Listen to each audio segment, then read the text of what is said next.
Este é o podcast de História do professor Elias Cruz e hoje iremos tratar sobre o tema da Revolução Francesa. A Revolução Francesa ela foi um dos eventos históricos mais importantes para a formação da nossa contemporaneidade em campos da política, campos sociais e dá início ao que nós chamamos na periodização da história de Idade Contemporânea.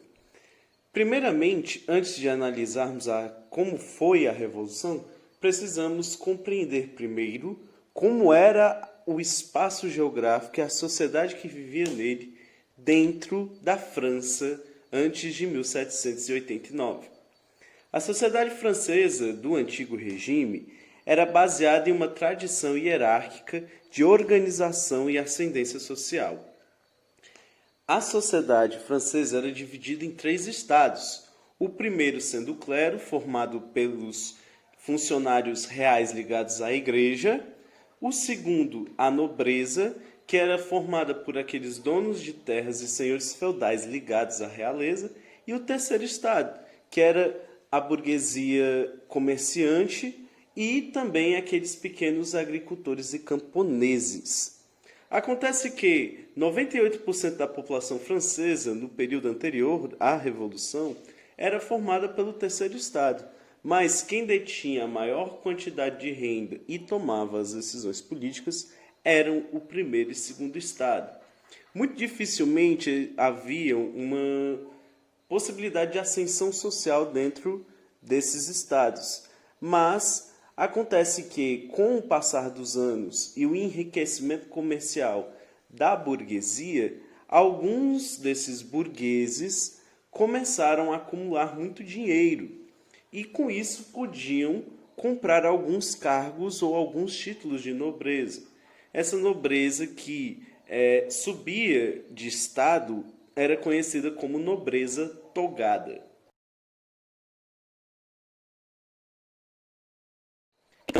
Vamos à explosão da crise.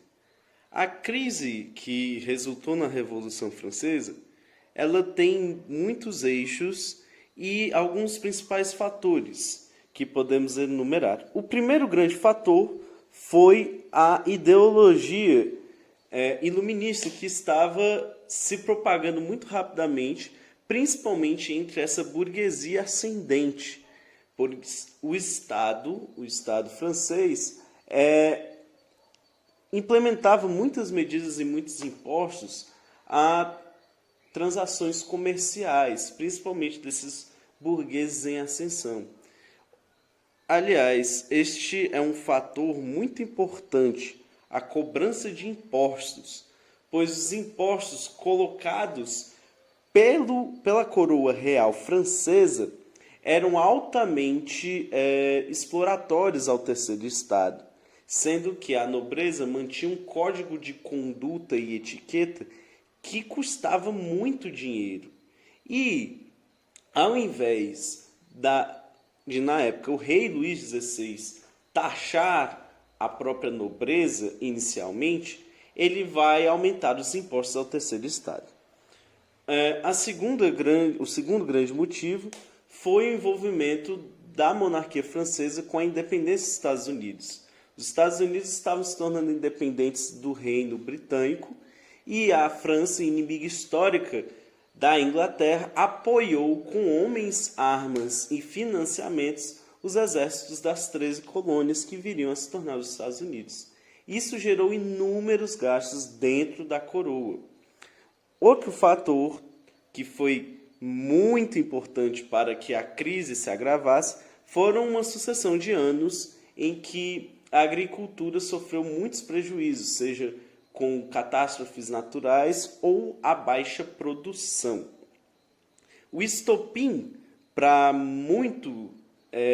que a crise se intensificasse mais e obrigasse o rei Luís XVI a ter que convocar todos os membros dos 3 estados gerais foi a questão da subvenção territorial, um imposto criado em 1787 que começou a taxar pela primeira vez membros do primeiro e do segundo estado, A subvenção territorial, como o nome diz, taxava aqueles que possuíssem terras. Dependendo do tamanho das terras, da quantidade delas, eles deveriam pagar uma taxa como imposto.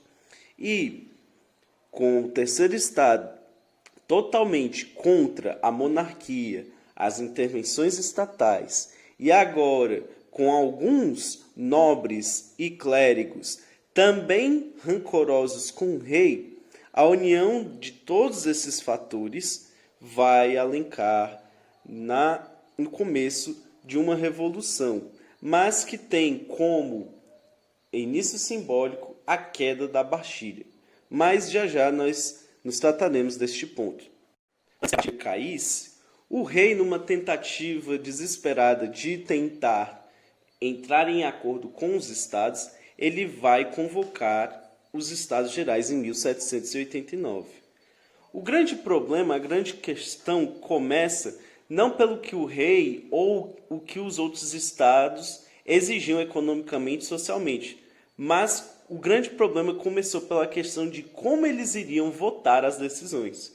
Porque o primeiro e o segundo estado exigiam um voto por estado, enquanto o terceiro estado exigia um voto por cabeça.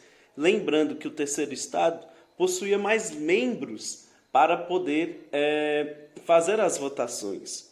Claro que o primeiro e o segundo estado eles queriam voto através na divisão por estado, justamente porque os dois iriam se combinar, iriam se unir para poder implementar as medidas que bem lhe conviam.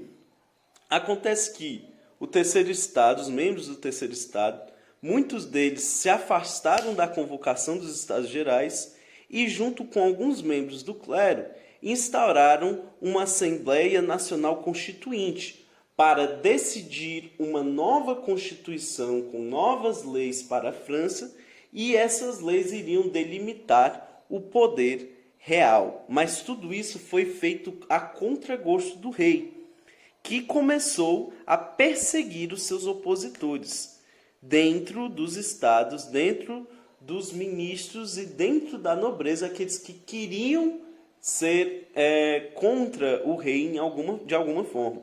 Acontece que, em 1889, o estopim para realmente a Bastilha, o povo querer ir às ruas, tomar a Bastilha, foi com uma série de afastamentos de nobres e representantes do terceiro estado.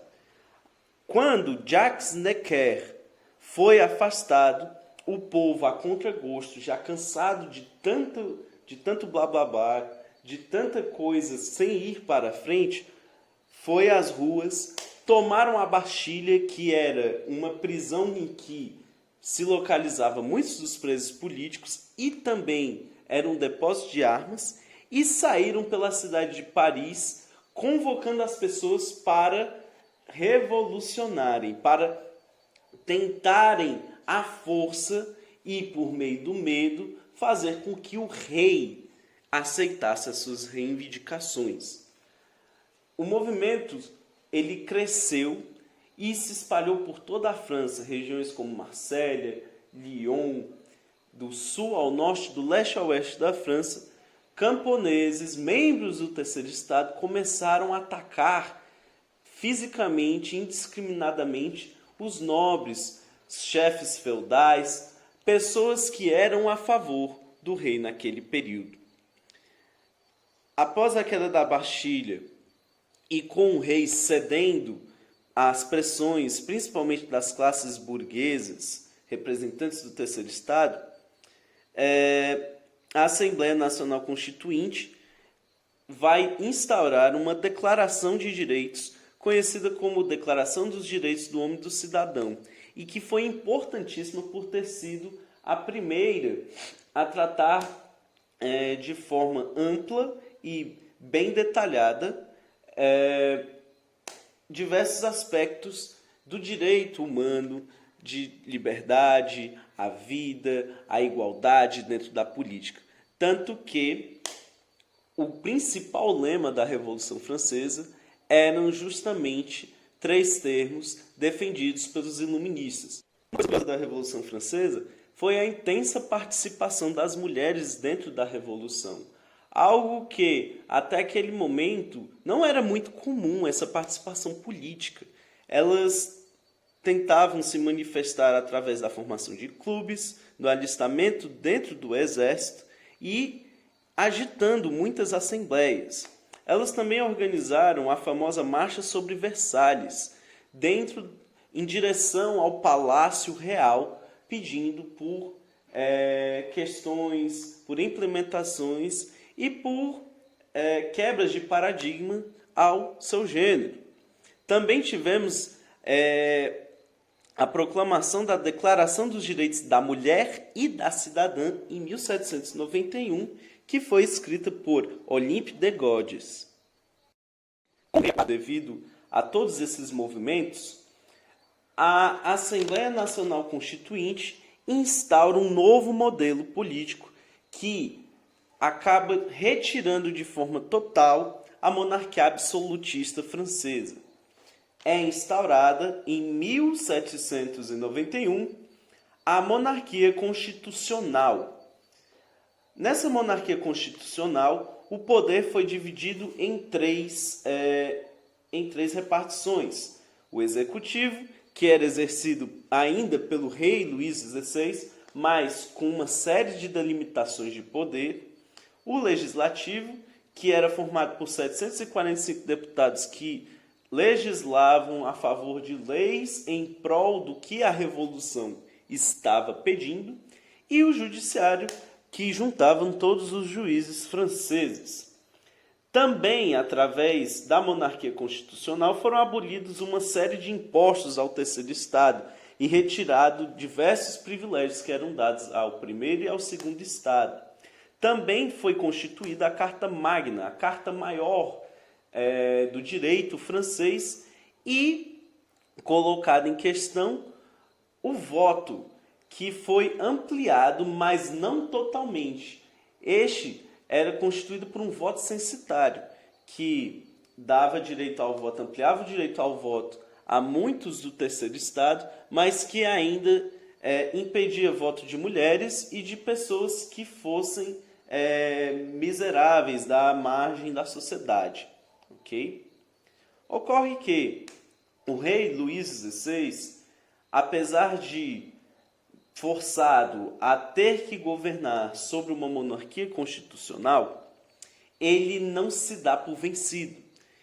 E em 1791, no mesmo ano, ele tenta, juntamente com sua família, fugir para a Áustria. A esposa de Luís XVI, a Maria Antonieta, ela era tinha sido uma princesa austríaca. E a Áustria mantinha relações de amizade com a coroa francesa há séculos. Também essa fuga, essa tentativa de fuga, ela está aliada ao pensamento da coroa, tanto austríaca como prussiana, pois ao redor da Europa, os reis e as monarquias absolutistas existentes, elas começam a se amedrontar com o espírito da Revolução, pois eles temiam que esse espírito revolucionário se espalhasse pela Europa, o que ocorreu nos anos seguintes. Mas em um primeiro momento as monarquias europeias elas vão se unir para suprimir a Revolução. Acontece que, como falei, foi uma tentativa de fuga, pois o rei Luís XVI foi aprisionado pelos revolucionários, julgado e morto em praça pública, guilhotinado. A França, que estava sendo governada pelos revolucionários, ela entrou em guerra contra a Áustria e a Prússia, por conta da tentativa de traição do rei Luís XVI, isso em 1792. E o exército francês, agora controlado por um governo revolucionário, conseguiu diversas vitórias impedindo a invasão dos exércitos austríacos e prussianos dentro da França. Ocorre que, com a morte do rei Luís XVI, os revolucionários eles tomam o poder totalmente, mas eles ainda estão em dúvida sobre qual o melhor caminho seguir. E por conta disso, entre as brigas e discussões entre os próprios revolucionários, vemos o surgimento de grupos que defendiam ideias diferentes, que, apesar de serem revolucionários, cada um tinha um pensamento, tinha uma classe da qual se identificava melhor. Eles consistiam em principalmente 4.